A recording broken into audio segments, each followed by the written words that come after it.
શું તમારે પણ વેટ લોસ કરવું છે? લોટ વગરનું કંઈક હેલ્ધી ખાવું છે, તેલ વગરનું? તેના માટે 1 કપ પૌવા, અડધો કપ ઓટ્સને સારી રીતે ધોઈ લેશું.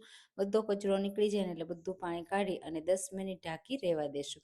અહીંયા આ રીતે સોફ્ટ થઈ જાય ને પછી એમાં શાકભાજી એડ કરીશું. તો ડુંગળી, કેપ્સિકમ અને મકાઈ લીધી છે, લીલા મરચાં, આદુ અને લીલા ધાણા એડ કરીશું, મીઠું એડ કરી દઈશું અને જરૂર લાગે ને તો આપણે એમાં દહીં એડ કરી સારી રીતે મિક્સ કરીશું અને એમાંથી નાની નાની સાઈઝની ટિક્કી બનાવી લેશું.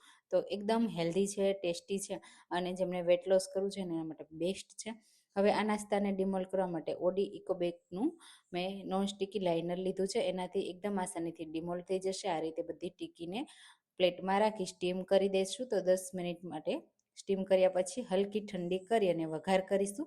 વઘાર વગર પણ ગરમ ગરમ ખાઈ શકો. 1 ચમચી તેલમાં રાઈ અને તલ એડ કરી અને વઘારને સ્પ્રેડ કરી પછી બંને સાઈડથી સરસ રીતે ફેરવી આ રીતે ક્રિસ્પી કરી લેશું. ઉપરથી ચીલી ફ્લેક્સ, લીલા ધાણા એડ કરી ગરમા ગરમ આ નાસ્તાને સર્વ કરીશું. તો સવાર માટે એકદમ બેસ્ટ નાસ્તો છે, એકદમ સિમ્પલ છે, ઝટપટ બની જાય છે. તો તમને આ નાસ્તો કેવો લાગ્યો ને કમેન્ટમાં જરૂરથી કહેજો.